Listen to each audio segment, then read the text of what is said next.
Whoa, 10,000 subscribers, guys. Let's talk about the channel for a little bit.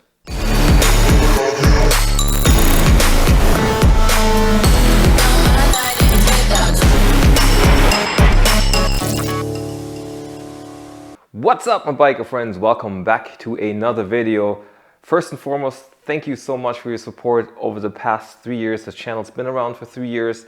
I know some of you guys have been along for the ride for a long time, supporting the channel with comments and likes and just watching the content. So thank you guys so much. Also, I'm very humbled about the reactions to my last video where I guys told you that I had a bicycle crash and I messed up my left shoulder and my ribs. So in case you want to know, things are getting better. You can see I'm not in a sling anymore. I'm not using it when I'm outside the house or when I'm sitting down in the car. I'm getting a little bit of range of motion back in my left arm. So things are looking better. I'm still far away from a full recovery. The nights are still a bit rough, but overall I'm feeling quite a bit better than I just did a few weeks ago. So let's talk about the channel, guys. 10,000 subscribers. When I started this, I never thought I would actually get to a subscriber count like this. I wanted to use the opportunity to give you a little recap of the channel, how it all got started, how I got into actually recording videos on the motorcycle, and how the channel came to be what it is now. In order to do that, we need to rewind the clock a little bit. So I started riding motorcycles almost 8-9 years ago on Harley Davidsons. There's actually a video on here where I talk about that. So I had 2 Harley Davidsons for a total of 3 years, and then I started getting into adventure riding. Not really the adventure riding part, but riding an adventure bike. So I bought a BMW GS 1200. I had that bike for 2 years and put about 35,000 kilometers on it. And then I bought my KTM, my first KTM, which was the 1290 Super Adventure S that I just recently sold and then upgraded to the R version of the 2020 model. So when I started riding the BMW, I bought this helmet camera, put it on my helmet, and I just started recording my rides. I didn't really know what to do with the footage at the time, but I thought it was, adventurous enough. I was riding in the Alps for the first time, and I just wanted to capture those moments because it was the first time I was riding high alpine roads. I was so excited about it. So I just wanted to capture all that, but didn't really know what to do with it. And then you have all this footage, and it's really not fun to watch, even for yourself. You're just watching these extended sort of rides, and you have to cut through all the stuff that didn't turn out so well. So I wanted to really edit and put stuff together, but I was really hesitant to go through a steep learning curve of learning a video editor tool. I know it was a big deal to do this. I had some experience using Photoshop and Lightroom and things like that, and I knew adding the dimension of time to it and sound and all those things would be a steep learning curve. So I found a small tool that still exists to this day, and it's now called GoPro Quick. It was actually the Quick app.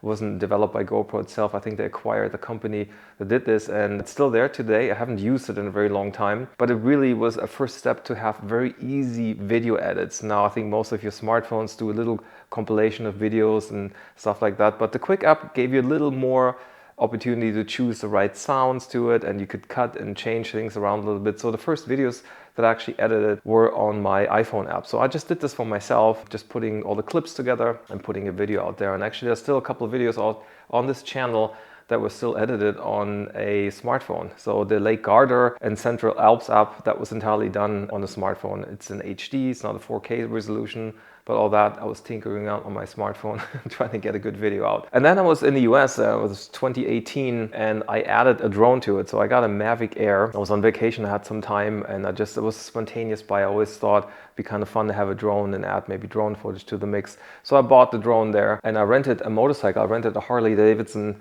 and took it through 4 different states, and I took the helmet camera along and I took the drone along, and actually I used that footage to create my first edit in a computer program. So that summer I took a lot of time to actually teach myself on how to use a software, and I decided to use Adobe Premiere Pro because there were so many tutorials on this platform that I figured I could watch all these videos and maybe teach myself how to use the software. So it took about 2 to 3 months to get to something that was watchable in the video editing program. But the result was pretty good. I was quite happy with it for my first edit. It's still on the channel, it's still a first upload of an edited video. That's my Harley ride. And from there on, I started doing more and more of these videos. Initially, it was just editing my video clips to music because I didn't really have a soundtrack. I didn't record any of my voice. I didn't really get the sound in there so much. I tried different ways of actually recording sound onto the camera, and it wasn't always easy, and the sound quality was shaky at first. A few videos still on there, where the sound turned out okay. Still videos from my BMW days, but sound was always an issue. So videos like the videos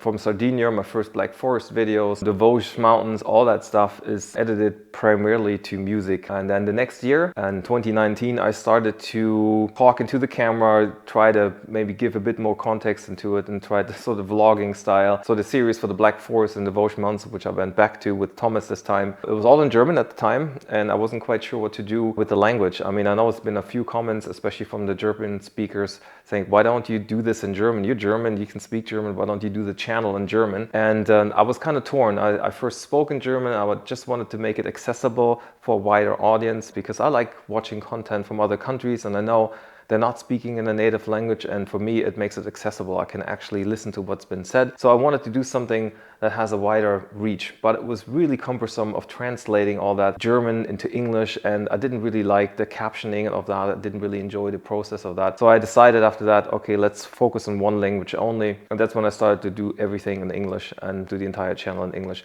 And you know what, guys? I actually like having people watching that content from all over the place. I'm really thrilled about seeing comments from all over the place. It really makes me happy having that kind of reach and having that exchange with you guys, rather than just keeping it limited to sort of the German-speaking world. And most of you German guys that watch your channel, your English is good enough to follow along. So I was starting to get a bit more comfortable, you know, speaking to camera. I was trying different setups, especially recording voice into the helmet, which isn't that easy. I was trying different microphone solutions. There was a lot of hit and miss of actually getting good audio out of it. So yeah, as of this year, I've made a few changes. It's probably worth another video to talk about all the changes that I've made on the audio and video settings, just tweaking it really. But anyway, I was getting more comfortable of actually talking about some of the topics, and you know, the crash that I had that most of you probably have seen on the Stelvio, first time I actually crashed a bike, it just kind of compelled me to talk about my airbag vest, because it, you know, it's really nice to have safety gear like this if you have a crash like that. You never think about crashing until you do the first time. So I did a little off the cuff sort of review on the airbag, and there's a few reviews that followed on just the gear that I have, and you know, with the kilometers of experience that I had now, I thought it was worth sharing. And you know, maybe you guys found it interesting and it helps your decision what you want to get. And of course I talked about the bike. I had the bike now for 2 years. I did the bike review, best bike I've ever had.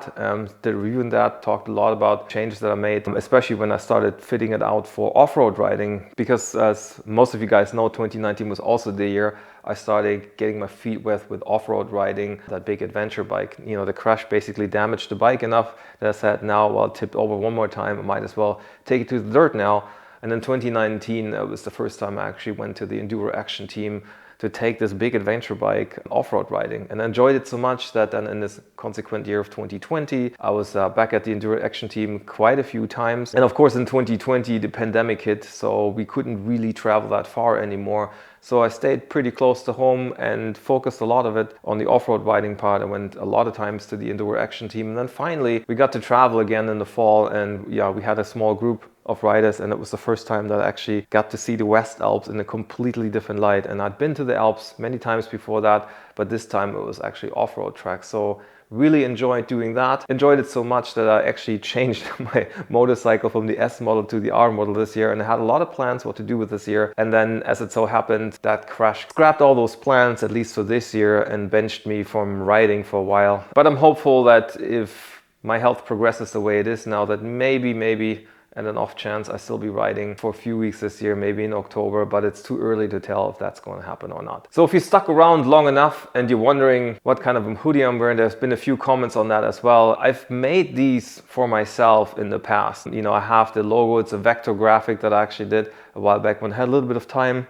So I actually printed that on a few different hoodies and t-shirts. You might have seen them throughout the videos. And I know there's been comments like, can we get one of these? And yes, now you can.